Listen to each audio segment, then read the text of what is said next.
All right, welcome to the Indie Fantasy Club. Today we have a very special guest joining us. His YouTube channel is called The Mariner's Voyages, and he produces some excellent video essays about a wide range of topics in the fantasy realm. He talks about horror, he talks about mangas, he talks about fantasy, so it's really a lot of interesting content, and we're very happy to have him with us today. If you want to check out his YouTube channel, I'll be sure to put the link in the video description below. Mariner, it's good to have you on the channel. Do you want to say anything else? Did I miss anything? Thanks for having me. If you haven't already, there is a second, there's a second part to this video over on my channel where we talk about trad versus indie. I represent trad. Your man here represents indie. And that one was polite. That one was civil. This one's not going to be that way. This one's going to be nasty. It's going to be horrible. I gotta represent the monsters over here. It's going to be that way. We'll see how this goes. We have a few different categories, and we very much like audience input. So, you guys let us know which one you think comes out on top in every category, and just let us know what you think.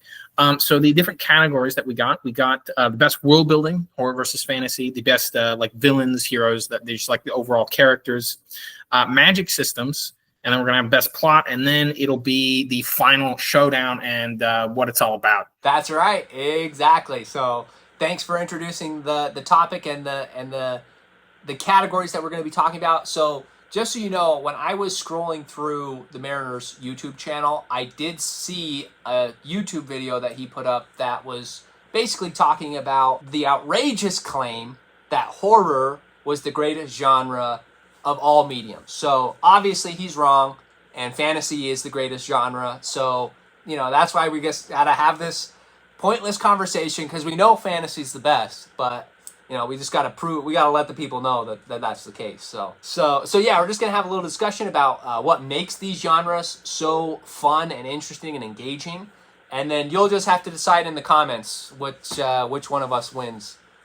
So Mariner, are you ready to put your favorite genre to the test? I'm ready. I got my draft. I got my cards. I've handpicked them.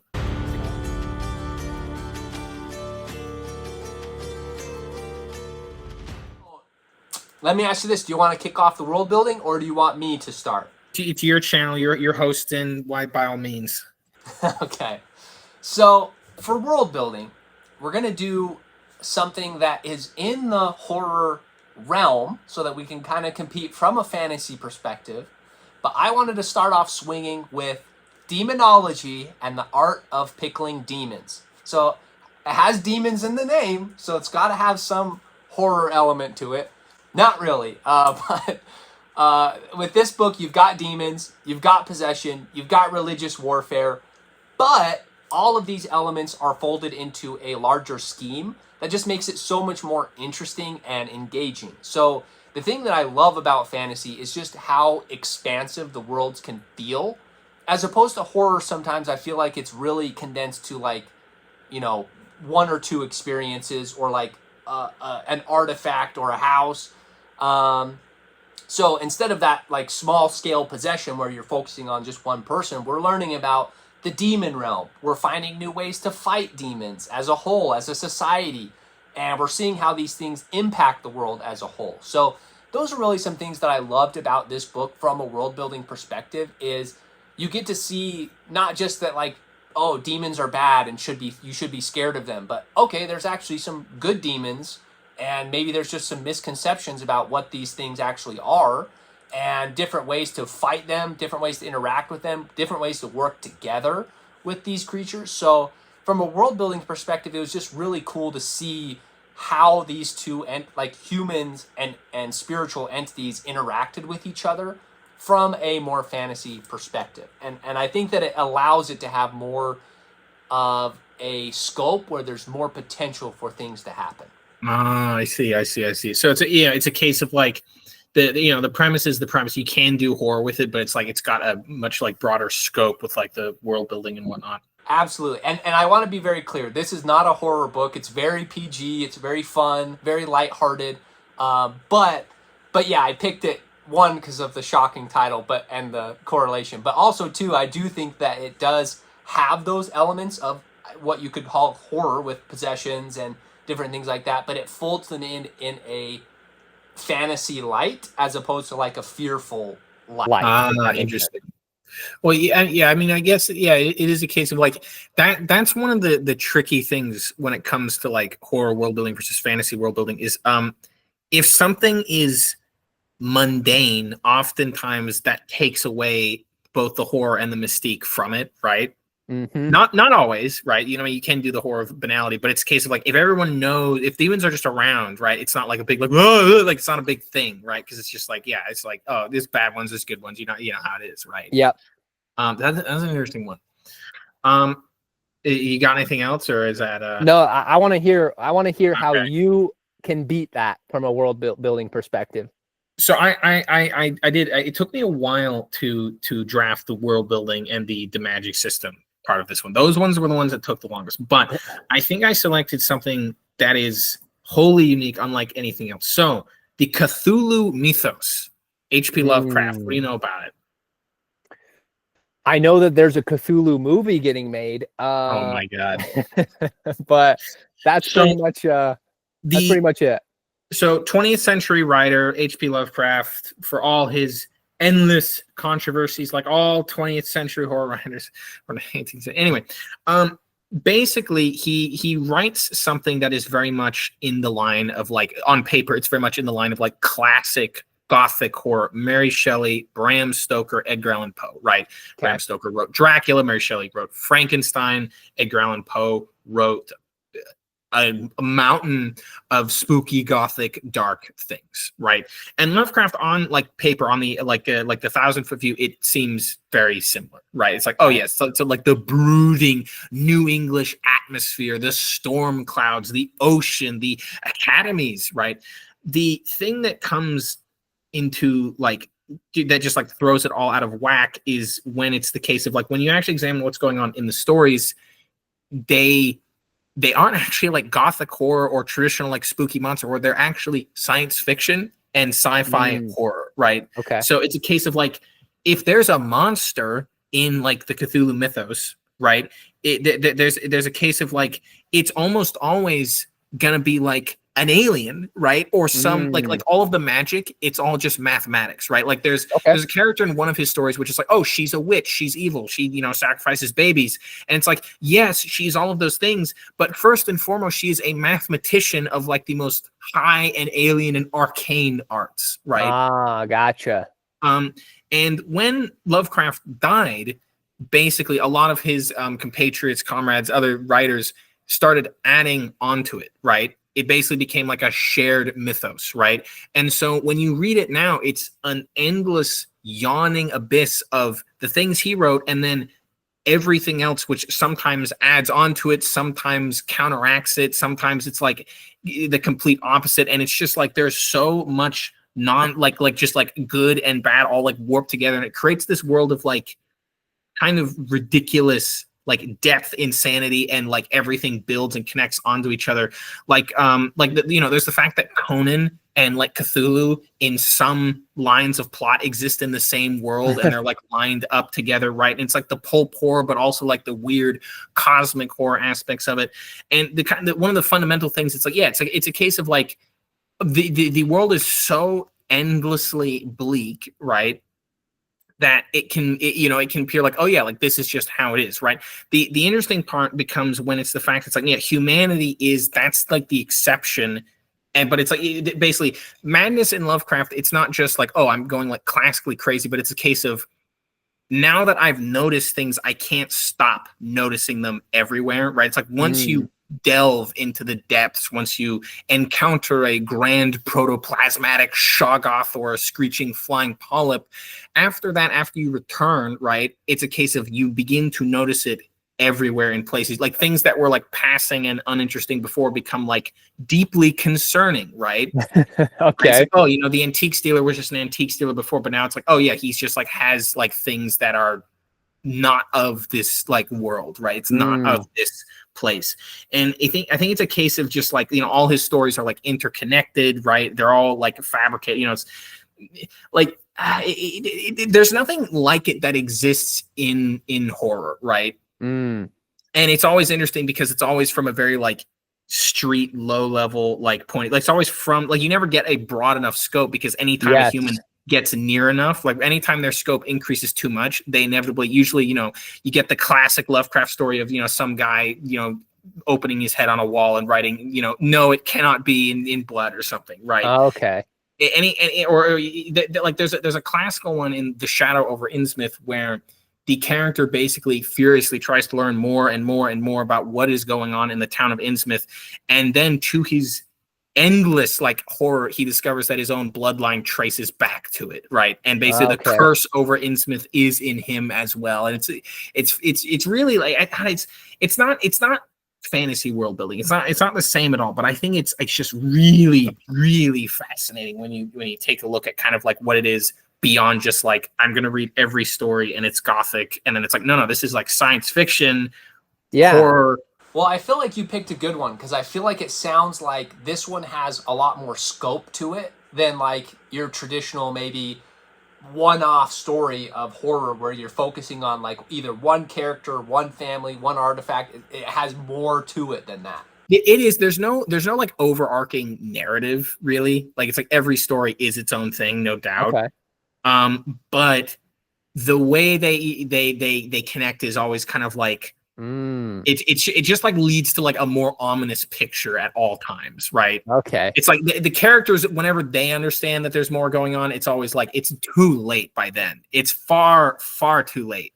Like no one, like I don't know if they like. I think the happiest ending any character gets is basically like, my life is ruined now. You know, that's it.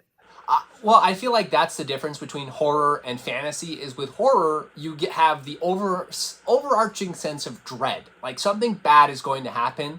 Whereas with fantasy, you have the overarching sense of like hope. Like I hope this is going to work out. I think, you know, the hero wins. Yeah, the dread of like the Lovecraftian mythos. It's like there is almost nothing.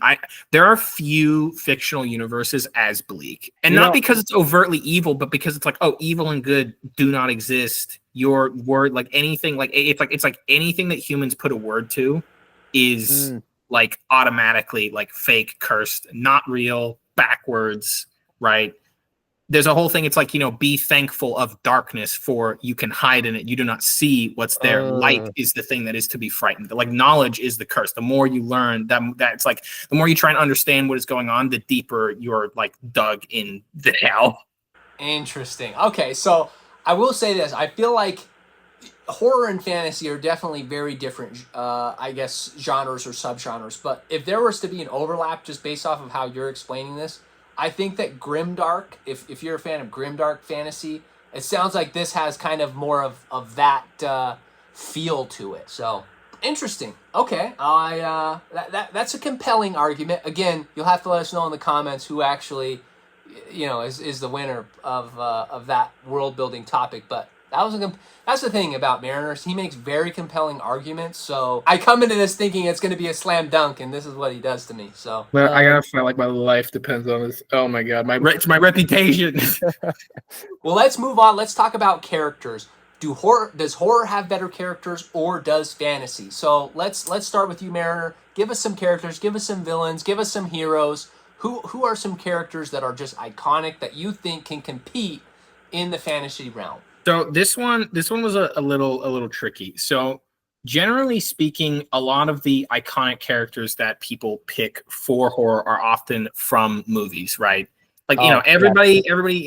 I was arguing with a friend about this. He was like, "No, you gotta do Ash from Evil Dead." I'm like, "I'm not doing Ash from Evil Dead. Like, I'm gonna lose. Like, yeah, he's a classic, but it's like I'm gonna lose if that happens." Or you know, Ripley from the Alien movies. I think Ripley, you have like a very good argument for it. But in terms of this, generally speaking, we're trying to keep it to like books. We're trying to keep it to like manga, web serials. We're trying to keep it there.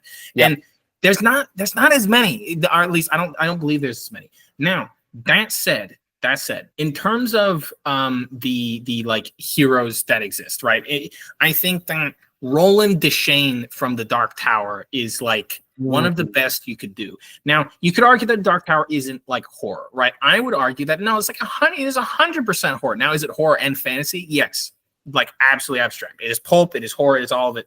But Roland's ambition is what makes him kind of terrifying. Now, is he like also like surprisingly gentle at times? Is he not like a complete monster? Yes, right. That's like, oh, that's true. But the ambition that he has, right, the drive, the pull, the hunger to find the Dark Tower, that pushes him to do things that are horrifying, right? And I don't know if there's anyone who would argue that point, right? You know, you picked a good one, because you're right. I could definitely see the argument to be made that the Dark Tower could be classified in a horror perspective because, like we mentioned earlier, there is that sense of dread, especially with that character, where it's like, anytime he exists, it's like you just never know what's going to do. It's like you don't know what he's going to do because you know what his goal is, but it's like, how far will he go, right? And the answer is he did everything. So that's the kind of the one argument I had. That's a little bit more. Like, I don't want to say Roland Deschain is like traditional, but it's like, you know, some people could argue, oh no, that's like more of a fantasy pick. So I have 2 other sleeper picks for something that you can't argue. This one. Okay. So what do you know of the manga called Made in Abyss? Well, I'm not much of a manga reader. I will maybe get into it at some point, but so yeah, that one I have no knowledge of. So I can't recommend it to everyone because the sheer levels of like horror that happen in it is like breathtaking. All right, it's like, because I know you mentioned before, like when we had talked previously, you like the fact that horror should be horror. It should be depraved. It should be dark. Yeah, it should. And a lot of time, horror sugarcoats things. Yeah, exactly. I can't recommend Made in Abyss to people, right? It's like I'm done. Like I do at any point, right? It's but it's like it tricks you, right? It's a story that tricks you into something that it's not. No matter how many warnings I give, every content warning possible, every single one. And I'll tell people, like, if you're gonna read it, if you're gonna watch it, it's gonna trick you. And I'm telling you, do not be lulled. But it still does, right? Because it masters the high contrast aspect of horror, where if you have the highest highs and if you make things truly like wondrous, magical, and then you drag it through like a wonderland of nightmare, that's when you can get to the like absolutely depraved stuff. Now, in terms of so true, that point is so good, where you are so on point, where the contrast is what makes it dark, where you can't have the darkness without the light kind of argument, where you truly understand how dark it is if it's been a sunshine day for and the 2 characters that I really want to like touch on with this one is Wazukyan, the prophet, and Fapta. Now, Wazukyan is basically a adventurer. He's a diver. He's a cave diver. He's a guy who wants to find the proverbial golden city. He's a type of Cortez, right? Okay.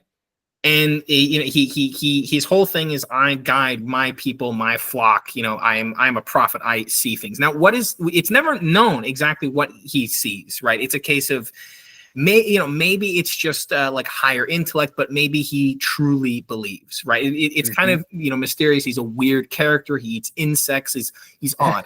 And at one point, basically, they delve into this abyss, right? He and his divers delve into this abyss, resulting like them looking for this golden city, right? This hypothetical promised land, this, you know, so on and so forth.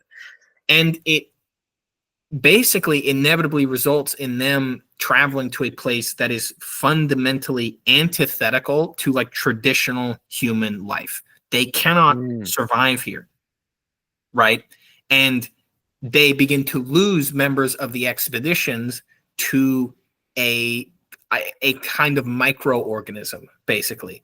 And it is horrifically painful, and it's as bad as you could be, and it's panic because it's in the water, it's in the air, it's in everything, right? And it drives, you know, it gives them fever as the symptoms progress, and of course, but which drives them to drink more. There is like no escape, right? And he basically does something, right? Because he has faith, right? And it's not a type of like the thing is, like, if it was faith alone, that would be considered delusion, right? Right. But the faith that he has is something that results in action, right? In something like in what he does, right? His goal is something that can be seen because he knows he can get there. It's similar to Roland in that regard. The only difference being is that Wazir Khan's belief, his faith, involves the characters around him and involves his flock getting to the city, creating the city, however you want to view it. And it basically what inevitably results from that is he does something that results in like probably one of the most evil things that I've seen in like any story through that faith, through that, like, I will protect my people. And does it protect them? It's like, yes, but what he does, I can't tell you because I want people to experience it, right? But it's obviously like, evil content warning, everything. Maybe I don't know. But this action directly results in another character like coming into being, right? That character being Fapta. And these two people are put on a collision course, right? Wazir Khan, who has nothing but faith, and Fapta, who wishes to basically follow through on the purpose of her own creation, right? She's not human exactly. She's something else, right? Partially a like super weapon, partially a supreme being, partially like some type of whimsical forest creature. I don't know, right? And the main characters eventually get themselves involved in this plot line, and it's a case of how is this going to play out? Wazir Khan's like sort of like hypothetical like fantasy land, Golden Kingdom, which he built from evil, right? The original sins of his town, of his village, of his city are beyond anything that should be like possible, like in terms of cruelty. But now what it is it's a village where people can live and be, and they can partake in types of freedom and types of value gathering, right? Whereas Fapta, who remembers the hate and the horror, is determined to destroy it and basically obliterate all the people and everything who lives in it. And it's a case of now the moral question, that is like the horror, that is all of it. So the characters for you is the thing that really makes them compelling to you is the fact that they are so driven by these realistic decisions that they have to make within this situation that they're placed under. It's like the situation is horrifying and it basically slowly permeates the characters, right? Okay. It's like if any of these people were in like a normal situation, it'd probably be fine, right? Even Wazir Khan himself, it's like he in a normal situation, he's not evil, right? Because just because of the way he goes about things. But in a situation, in an environment where horror and like misery permeates even the air and the water itself, right? The people become monsters, right? Sometimes literally in the case of Fapta, right? Well, I feel like that's a good argument for horror because, again, I don't read a ton of horror. So even hearing this type of story and these types of things is interesting to me to see how I can see the characters developing and see how interesting they are, despite, in spite of it being a horror, which I wouldn't have expected. The most popular horror, it's rarely like, oftentimes it'll rely on premise alone, and so the writing will sometimes that's the issue that I have with horror is I always feel like horror has underdeveloped characters, that they're relying on the scary elements, the jump scares, the demons or whatever, and so the characters or the situations just feel so flat that it's almost not believable, or the character decisions seem so ridiculous. Why are you running like that? Come on, like it's just so not believable. But what you're explaining, I could see an argument there. I think you picked a good one. Once again, like if you're gonna read it, if you're gonna watch it, like viewer discretion is advised. It's like not like every single content warning plus the author being like maybe crazy. That's the thing, is like all the horror authors, that not all of them, so many of them are like, it's like you're not a good person, are you? Like like your mind has to be a little bit twisted. It's like not always, right? It's like not like it's not a requirement, but for a lot of them, like Lovecraft, he was terrified of everything, like literally every single thing, to like an insane extent, to that it resulted in like some of his like more just like, oh my god, like beliefs, right? And and it's like that for some of these things, so some people have like like, you know, they take issue with that. And I'm not saying that that's like a bad thing or anything. It's just a case of like, you know, you gotta like you have to make that choice for yourself. Yeah, you have to determine what your own preferences are and what you're comfortable with, for sure. Yeah. And I think that goes for like goes for horror as a whole. Like, and that's why this is such a debate, is because a lot of fantasy readers aren't going to like horror and vice versa. So it's interesting to see that perspective. I would say that fantasy obviously has way better characters. Okay. Like, yes, that's a good argument that you could make, but let's be realistic. Fantasy takes the cake. And if we're going to pick, obviously I'm going to feature indie fantasy stories here. So I'm going to go with The Oathsworn Legacy by K.R. Ganji. It is, again, has horror elements to it, which is why I chose this one. It's basically about two brothers that hunt monsters. So you get that. You know, how much better does it get than that? I mean, you still get to see zombies and demons and monsters, but it has meaning behind it. These characters have a purpose behind why they're hunting things. You get to see the relationship between these brothers and why they hunt the monsters. And you get to see their perspectives and values change with their experiences. And you get to see how two people can have a much broader impact on the world as a whole, as they go throughout their different adventures and different hunts. And so what I like about the characters in fantasy is they just feel more, it takes a fantastical world and it almost drops you into it and makes the characters believable enough that you feel like you can be there with them. And so, you know, they're hunting things in like a hidden cabin that appears only once every 300 years, and they're fighting all these like weird creatures that have been conjured by sorcerers. And despite there being those type of scary elements to it, where like you have the tension of them fighting these monsters and you're not sure if they're going to come out on top, you still get to see them, you know, banding together with other people, trying their best to overcome these challenges that they're faced with.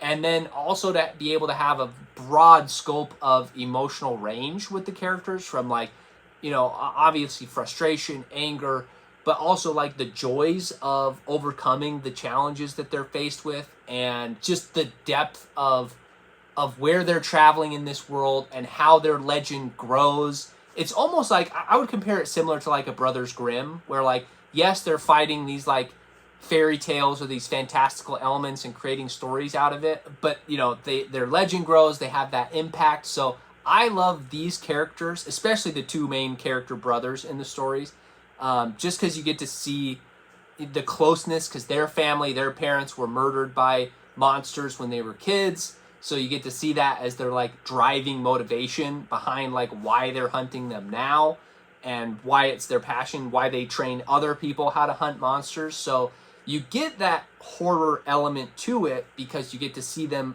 you know, with these monsters, but you also get to see them save the world. You get to see them have love stories. Like, you just get to have a little bit more of a broad spectrum that's, I feel like, more enjoyable from a character's perspective than just the constant dread. So in terms of that, I think that's like one of the, if a character in fantasy can't feel like horror, misery, fear, then there's not much like going on, right? And it's the same thing in, I think, a lot of horror stories. It's like, if the character can't feel like joy, whimsy, elation, or like, you know, love, it's like, it's the same thing, right? I think it's like, it's like, just because like something's a horror story does not mean you can't touch on those type of emotions, right? And maybe you warp them and twist them, right? Same thing. It's like in a fantasy story, the whole thing is like, you know, the dragon is scary. I'm like, or like, oh, you know, the Dark Lord, or some other case. It's like the opposing force. It is hopeless. It is misery. But like, the point is you rise up against that. Now, obviously, not all fantasy stories, right. You know, but it's like specifically like the more like classical type. Obviously, if it's like a grimdark thing or something else, it's going to be different. And versus like, you know, in a horror thing, it's the same thing, but it's like, you can take emotions like love and happiness and whimsy and you can invert them, right? So it's like I feel like you can like obviously blend all these type of things together and mishmash, right? You know what? That's a good argument, because you're right. If you can't have a good story without contrast, without conflict, and I think it's just a matter of it's the perspective that you're looking at the story from. Whereas with horror, you're looking at the perspective of when something good happens, that's the thing that's like rare, and it almost makes you dread the bad even more, because it's like, wow, things are going well. That means something bad is coming. Whereas like with fantasy, it's like, all these bad things are happening. Nothing is going right for the hero. And that almost makes you like hopeful, like, okay, but this is a fantasy, so they're gonna find a way to turn it around. It really becomes interesting, I think, in stories like like The First Law or A Song of Ice and Fire, where it's like those are pretty hopeless worlds sometimes. Yes, very realistic. Yeah, it's like which made like I love The First Law. The First Law is like fantastic, right? Right. But there's almost a part of me that like wishes that it kind of tried to like trick me more, that things were gonna be okay in the end. Because it doesn't try and trick you really. Yeah. Well, say for a few key instances. But it's like that's another approach. It's not. I mean, it's obvious that's a whole other discussion that we could get into. That would go on for hours if we were talking about the difference between high contrast and then like same type of like no contrast type stories. Whatever, very true. Anyway. That's interesting with the elsewhere. I'm gonna add that one to the list. It's good. I really enjoyed that book. I think that, and it's currently an SPFBO award finalist. Is it really? So it's in the top 10, which is what kind of caught my attention originally. I haven't looked at the ones for this past year yet. Yeah, they haven't announced the winner yet, but he's been doing pretty good. So I really enjoyed it, but I haven't read the others from the list for 2024, but I think it's good. If you like, it's very short story format for the first half of the book before it kind of leads into the more progressive continuation. But it's a good one. I liked it. It's not super dark, so again, it doesn't have those dark horror elements to it, but it does have monsters. It does have those type of creatures, which I thought were a lot of fun. All right, so next we're going to move on and we're going to talk about magic systems. Magic systems is an interesting one because if you think about horror does have magic systems. Like if you think about possession, if you think about demons, if you think about monsters, these are fantastical creatures, so they must have some type of magic. So I'm going to be interested to hear, Mariner, your perspective on that. My book that I went for with magic systems, what I think is a great magic system that has a tiny element of horror to it or otherworldliness would be Unsold by Will White. Because you do get the level up magic and progression throughout the story. You have development and you understand how everything works. Yet there's always room to discover things and experience growth. But it also features, very briefly, I've only read book 1. So, if you've read the whole series, let me know in the comments. But it does feature briefly something resembling demons and angels. Like a demon is summoned into their world and an angel comes down and basically resets the timeline based off of this interaction with this otherworldly creature. So it does have that, but that's almost beyond the magic system. Like that's like what they're working towards. What the main character has is nothing near that. The main character doesn't even, he's unsold because he doesn't have magic. That's what's so interesting about it is everyone in this society has magic. And so if you don't have magic, you're the outlier, that you're the strange one. You're unsold, as they call it. And so it's this main character, even though he's unsold, still finds creative ways to develop himself and try to build his magic despite the fact that he's basically handicapped. And so he has to use more creative ways to overcome his challenges. But really, really good, well-developed magic system, very level up, again, style, if you like that type of thing. But I think that that's a good magic system that has the one that I could find that has a small element of horror aspect to it. So So this magic system, it's a case of like, so the main lead doesn't have access to it, but it's still as like in depth it is. It's so good. Correct. Yeah, it's really good. Like I like that a lot, just that perspective, because again, you usually get like the main character as the person who is the only one who has magic, but in this case, yeah, he's handicapped, yet he still finds a way to keep winning like all these other like way more powerful magic users, and like clever like contraptions and stuff exactly like that. Just his own cunning and his own just out of the box thinking to be able to beat these people that he's up against. So it's I think really well developed in that sense. It's pretty common. You'll see stories where it's like, oh, like there's a couple people who can use magic around, and you got your like big sword guy who's up against a few of them. But I think more in, as much as those are great, I love those, but there's this other aspect which is everyone can use magic. It's not like a couple wizards in the woods, right? And then there's a witch hunter type character after them, right? Exactly. But instead everyone can use it, and then the main character is the one who can't and has to like uncover that. It's absolutely I think it's stellar. It's really, really, really cool. Yep, it's a great storytelling technique. I really enjoyed it. There was I have a friend, he's working on like a world building project or something, and the whole thing that he's going for is like, yeah, everyone can use magic, right? But the main character who just uses like science, right? Because my friend, he's like loves chemistry, loves physics, and he was kind of explaining some stuff to me, and I'm like, when you think about like science it's just a magic system, like it's just like you can do crazy stuff with it. It's unbelievable, and it's like it's that type of thing. It's like really, really cool. So that's really neat. And even the demonology book that I brought up earlier, that it actually features that, where like you have the science, they approach it from a scientific perspective, where they're like, we wear, silver collars, and that protects us from demon possession. And then the other group is more religious, and they're like, no, you have to train your body to resist possession through XYZ techniques. So like one is very scientific and structured, and one is very religious almost. But so it's like you got people who approach it from like they approach it as a hard magic system versus as a soft magic system. Exactly. Like culturally. And you get to see like you said, science versus religion, where like it's both technically religion, but you see it from those two different approaches with like practical tools versus like skills. That's interesting. Oh, that's a good one. But that's a tangent. We won't count that one in the in the argument. That's just a bonus.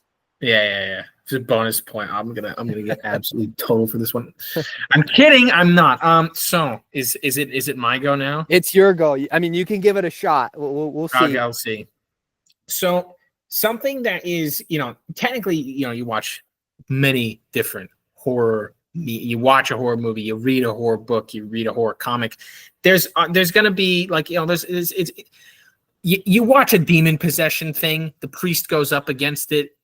That's a magic system. Now, is it always a good one? No, I don't know about that one. I'm not the biggest demon possession. It's usually a soft magic because we don't know what the heck's going on. But I know. So what I instead decided to do was go like the complete opposite route. Right. So Tokyo Ghoul manga, Sui Ishida is the writer behind it. It's a psychological like horror that kind of masquerades as almost like a street punk style thing, right? So it's like when you look at it from a top down view, it's like it's basically a vampire story with a lot of like goth and like alt and almost cyberpunk style like aesthetic, right? Not quite, but like almost there. Like if the world was like 20 years further along, it would be very cyberpunky, right? Okay. And so basically what you have is you don't have vampires, you have ghouls, right? And so they don't exactly have the same things. Like, there's no garlic, there's no silver, whatnot. They don't like die in sunlight, right? But it's a case of like, they're flesh eaters. They look like people. But the thing that sets them really apart is like, they're going to be stronger than a person, right? They look like people. They can only eat human flesh, right? But the thing that really sets them apart is the fact that they have a predatory hunting organ, right? And so basically they can like open up parts of their body and this like liquid organ will flow out and then like solidify, right? And this means, like, in addition to their like speed, their strength and whatnot, it means like, yeah, these things can total humans, right? Just like absolutely mow through them, right? If they really wanted to, right? And so how do humans go up against this? How do the doves, the ghoul hunters of the CCG go up against these like monsters that all look like humans, right? So it's like, how exactly is a human being going to go up against this thing? And the answer is that when a ghoul dies, the investigators, the doves, harvest the organ and turn it into weapons, right? Ah, okay. So that's kind of like the first tier of it, right? So you got humans who have these like really weird biopunk, biological, like tooth, like chainsaw sword things, and you got things that are garbed in liquid muscle and fangs, and you know, some of them have more like wing-like things and so on and so forth, right? But it gets really interesting when we take the psychological aspect and we tinge it into this, because some ghouls, right, some of them just want to live as humans. They only eat like they have to eat human flesh, and what they'll do is they'll like only eat people who have already passed on, or they'll like limit what they do, right? They they just want to be like left alone. Some ghouls, though, they relish in the fact that it's like I am a predator, right? Like you are prey, I am a predator. It is my like evolutionary like God-given right basically to eat you, right? Right. Okay. It's what I'm designed to do. And a lot of them get like, some of them get like furious and incoherent at the fact that other ghouls, they don't relish in the fact of what they are. They try to be a human. You're not. They will never accept you for what you are, right? Oh, you have friends who are like humans. It's like, that's repulsive. That's repugnant. And so, and they're also like furious that the humans can like kill them, right? Humans are more numerous, and the like almost like the highest skilled like ghoul hunter will almost always be able to total like ghouls, right? Right. Okay. And so some of these guys, they turn on their own. They cannibalize and they eat the organs, right? And it basically feeds into themselves, right? They basically increase their own capacity. Okay. And so you have some of these guys who become something beyond like human, something beyond ghoul. Like they're basically like walking mounds of like teeth, muscle, like chitin, like just chitinous plates and exoskeletons. Like some of these things become truly, truly frightening, right? And their psychology like kind of like leads into it, and it can break down because you become that monstrous. Your mind isn't going to hold up, right? It's like you choose that route. You are not going to be able to like go about in like public, like someone like a ghoul who's like that. You'll know immediately, like that guy's crazy. That guy's weird, even if he's human, right? And I love the way it ties into world building. I love the way it just like builds into everything. That's what I was gonna say. It sounds like, again, this makes a great case for the magic system because there are limits to it in the sense that yes, you can become more powerful, but then you're limited as to like where you can go. You're gonna be spotted, and there's consequences. I also like magic that is about people and how they are influenced, like right, yeah, that's like, a big part of it. So, because I view superheroes as a kind of magic where like it is. Yeah. Like Superman is just a magical person that is powered by the sun. Yeah. And so speaking of Superman, I saw something that was interesting. It was the myth and the hope of Superman isn't the power. It's that someone with that amount of power is as good as he is. That's the real like fantasy. That's the real idealism. That's what makes Superman special. And I, as someone who doesn't really like Superman, I was like, that's a really interesting way to put it. That's very true. Yes. So yeah, but I like that. I like the example that you gave, Tokyo Ghoul. I think that if you have to pick a magic system for a horror genre, this is a good one to pick. I mean, I haven't read it or anything like that, but I've seen clips of it and those types of things. Oh my god, they do not watch it. They didn't do a good job with the show. So the studio that adapted it not as it is as a psychological horror. They adapted it as a battle show. Okay. And so it's just like that's not what it is. Like, why'd you do it? Like the whole thing is it's about human psychology, right? That's like the number one thing of Tokyo Ghoul, right? It's like human psychology and like the way it goes through different things. And then in the show they were like, no, this is a battle. We're making this a battle show. It's gonna be about the fights. It's like no. Okay, well, that's why the books are always better. Always read the books. So okay, well that's a good argument. I like it. And again, I think that it's just different styles of magic when it comes to horror versus fantasy, because I feel like fantasy is very broad. You can pretty much do anything, whereas horror, I feel like is you can do a lot with horror magic, but it's more I feel like it's more centered around the characters. Yeah, it's like horror magic systems almost always toy around with character psychology and usually can like lead it down to like really nasty places where it's like fantasy, it can do that, but it's like it often can do so much else, like also like it's like it's a lot more of like a multi-purpose tool where it's like if horror, like if a magic system exists in horror, it's like it's almost always going to be like a psychologically, not always, but almost always. Now we're going to get into the final category here. We're going to talk about what genre has better plots. Now, for me, obviously, I have to say that fantasy have better plots because you can get into epic fantasy, you can do cozy. Like, there's just so many, there's just such scope to what kind of plots you can do with the fantasy that it can still work and be a good book in that genre. And so the one that I picked out for this is The Hunter and the Knight by Brett Lurie. Just because he, I think, does a really good job with creating a dynamic duo between two characters that are very different from each other. You have a treasure hunter, Western style person with a royal knight who's disgraced from his religious order that he's a part of or was a part of. You get a lot of treasure hunting, you get destiny, and it's just a great example of how a story continually builds and offers new discoveries. So the thing that I liked about this story was it's a sci-fi story, but it has a Western like feel to it. So they like have lightsabers, but it's like the Wild West, and they have like, you know, a type of gun, like, but it's based on electricity. So they have this scientific component to it. But really, it's like about this treasure hunter who has to go find these artifacts. And as she goes on this journey with this, you know, knight, and they run into these problems, she gradually learns more and more about herself.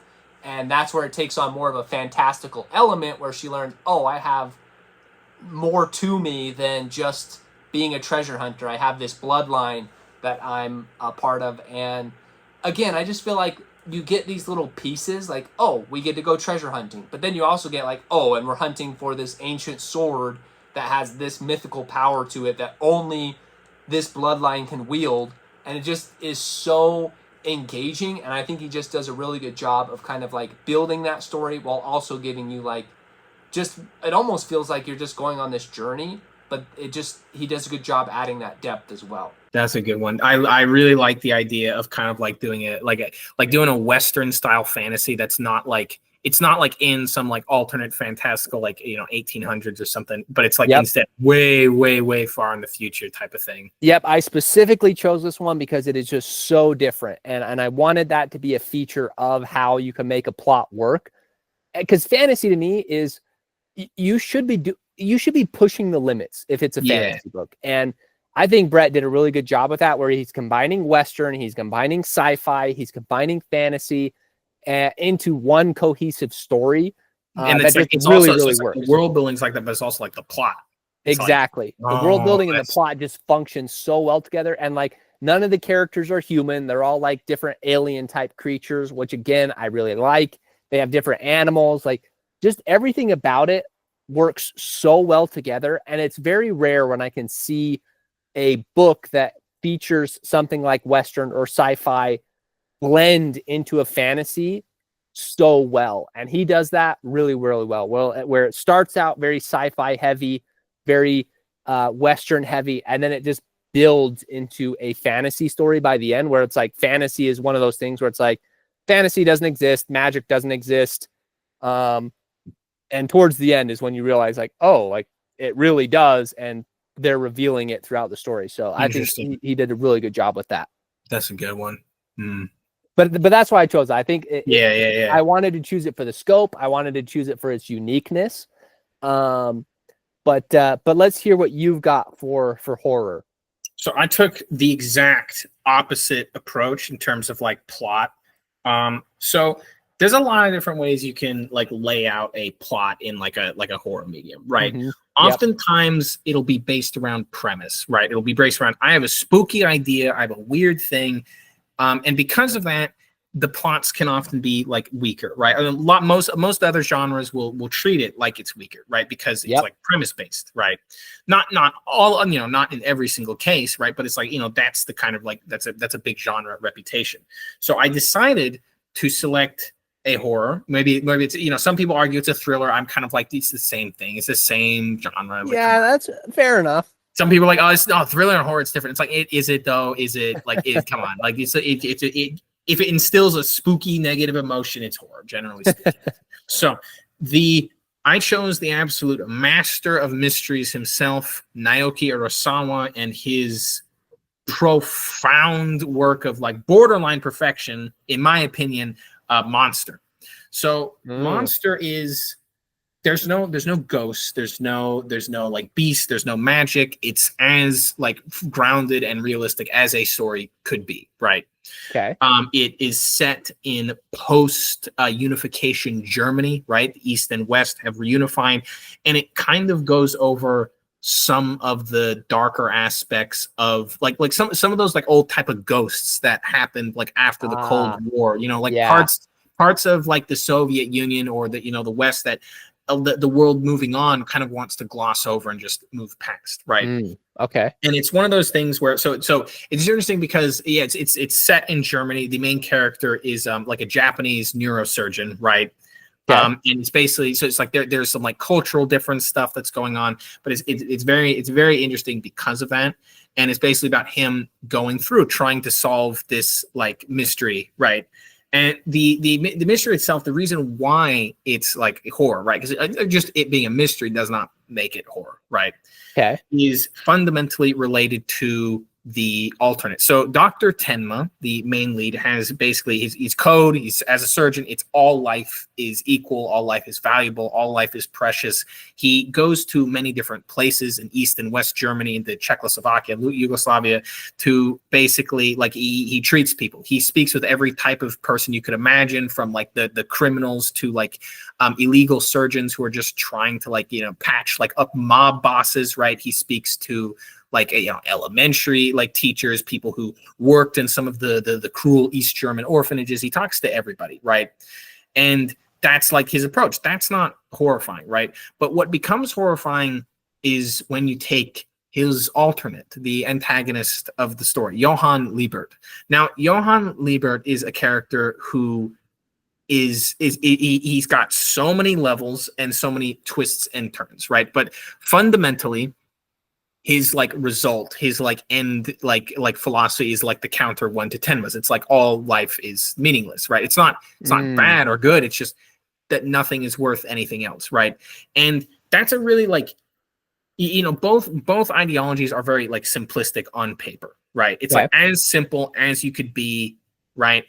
But the interesting part is because Monster is so grounded and like gritty a tale, because it is so hyper detailed, both of those ideologies are explored in every possible spectrum with every possible character. Every time they go to a new town in East Germany, in Czechoslovakia, each time they go to a new place, right, it's explored in a new depth. What is the fundamental worth of life, and how, what is it, right? And Tenma, as he's trying to basically uncover the mystery, because one of the whole cases is like, why is Johann? How do you catch Johann? How do you catch someone who is not a human being, right?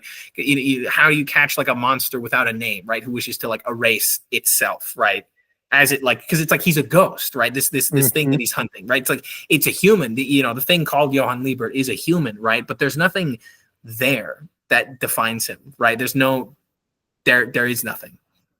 And so as Tenma searches and tries to unwrap that mystery all across like Europe, anytime you think you've hit the bottom of the barrel, it's like, this is it. This is as dark as it goes, right?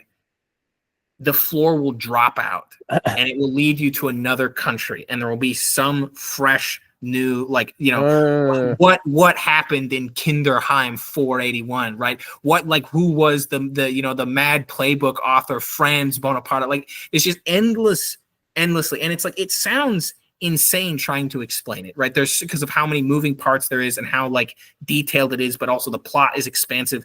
But every single thing overlaps and connects with another. Everything is laid out and each puzzle piece just leads to the next, right? Resulting in one of the most insane, ridiculous showdowns of a climax of a story that you can read in anything, that you can watch in anything, right? It's like everything comes to a head in a small, sleepy German town, unassuming.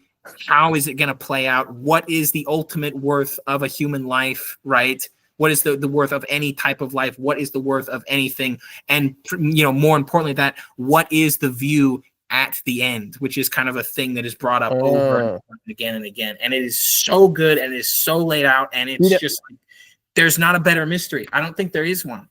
You know, I expected from you, when we were going to get into this particular topic, I expected from you to pick something that was theme-based.